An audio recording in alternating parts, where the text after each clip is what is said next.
And then what we can do is click on the background layer, and I can also just go over here and close this image because we no longer need this. But over here on the Pop Art Colors palette, what we can do is select the background color. I can select the eyedropper tool, click on the background color, and if you've noticed, I've labeled all these for you so you know what they are. But I'll click on the background color to sample that color. And then over here on the toolbar, I'll select the paint bucket and then click in the transparent area to fill it in with that background color. Look at that. All right, now the painting has now begun. This is the fun part, folks. Let's come over to the layers palette and I'll click on the topmost layer and then I'll make a new layer on top of that, and let's call this skin. This is the layer that we will be painting the skin color on. And then what I'll do over here on the toolbar, select the eyedropper tool and sample the color for the skin, which is right here. I'll click on that and you can see the foreground change to that color. And then I'll select the brush tool. But before I do that, I think I'll zoom in a little bit closer. There we go. I'll select the brush tool. And then what we must do before we start to paint on this layer here, we must set the blending options to multiply. Okay, so set the blending mode for this layer to multiply. Come over to her face and start to paint just like this. Now we're going to want to avoid the eyes and also the lips because we have a separate color for those few features there. So I'm just going to paint on her face here just like this. I can paint over the nose and I can zoom in if I need to, just like this. And to make it a little more helpful, what you can do is see this black and white layer right here. You can make that invisible and you can see the original layer through it or through the skin layer here. And you can paint along her face like this if you prefer to do it this way. So you can see exactly where all the skin is, but it may not be necessary because some of the areas are so dark that you might not see those shadowed areas anyway. So, but what I'm going to do is just go in here and adjust the brush size and start painting away. Now, it doesn't have to be perfect because, you know, back in the 50s, it was sort of this, you know, it was artistic. And so we have to sort of keep that in mind. I can leave some white in the face there if I want. Now we're getting close to the lips here, so I want to make sure that I'm not painting over the lips. So I'll just zoom in here and paint this around just like this. And let me go ahead and try that one more time.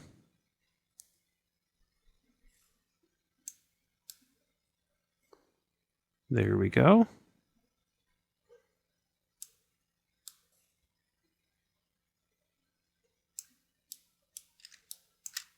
Get up here around the eyes.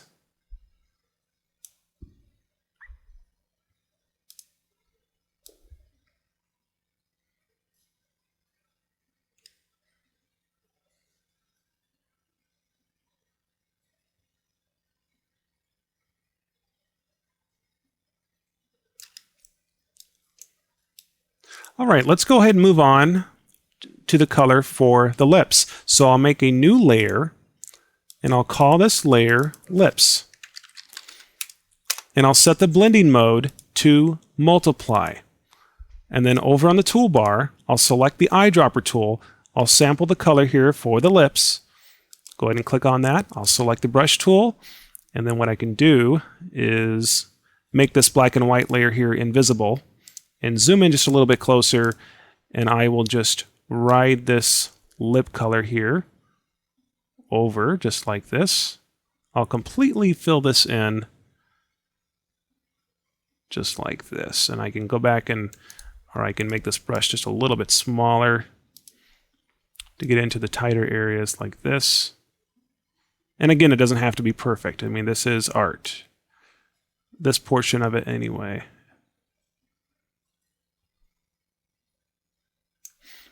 And then I'll turn this back on so we can see the result.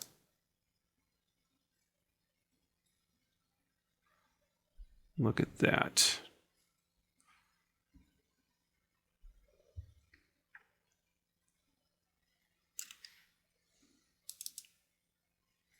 All right, let's move on to the eyes.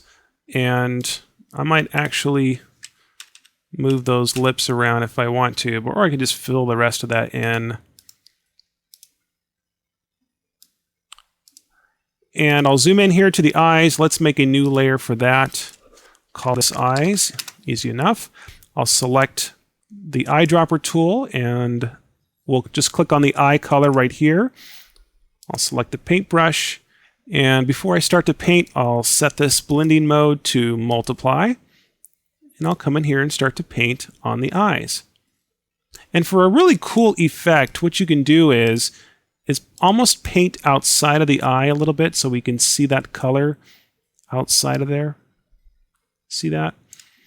And I'll move over to the other one because it is really dark and make things a little bit more artistic there. Look at that. And we have her ear over here with some jewelry, and we can go ahead and create the colors for those as well. And we can start to paint some hair color here. So I'll make a new layer for that and call this hair. I'll select the eyedropper tool, sample the hair.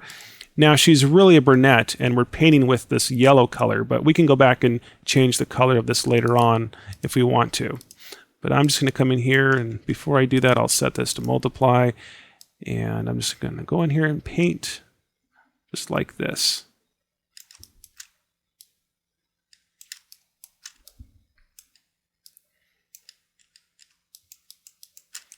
Just these little areas here of white that are seeping through. And you can see how important it is to make sure that if you do have a brunette, to lighten her hair as much as possible. That way it becomes more visible when you get to this part here. So, and I can just come along here, just get the edge there like that.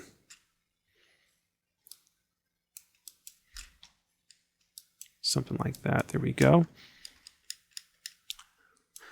Looks pretty good. I can go back on the skin layer and we can touch up a little bit more here.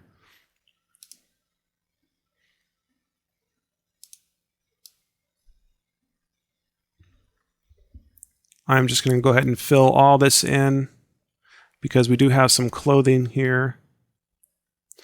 And I'll just go ahead and take advantage of that. And hopefully that will come through. Look at that.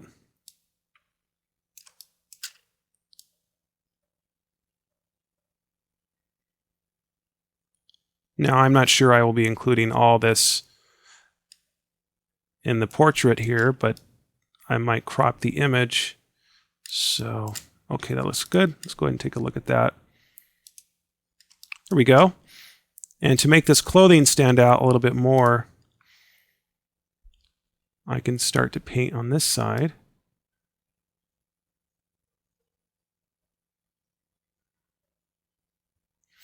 And I'm not getting really fussy with this. I'm just doing this really quickly so it retains some of that artistic feel to it, especially around the edges, like right here. There we go. Let's take a look. All right. And I can come over here, and we don't have that much jewelry, but I'm just going to name this, and I can select the color for the jewelry right here, and I'll zoom in. We can see if we have a little bit there going on, and I'll lower that down, and let's make sure that's on multiply.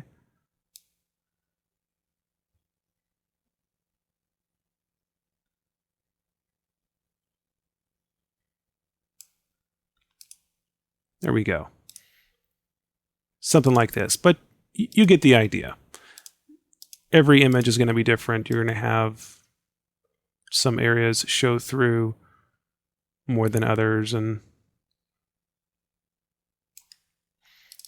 there you go. So that looks pretty hot. Now what I'm going to do is crop this image down.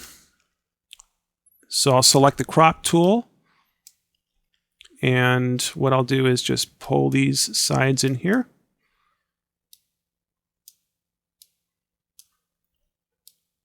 And I'm just cutting out some of that outside space there and create myself a little composition here. And like, you can use this for a poster, or I'm just cropping this down to make things a little bit tighter so the focus is more on her face.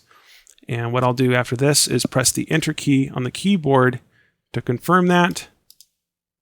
And there we have our completed pop art. Look at that.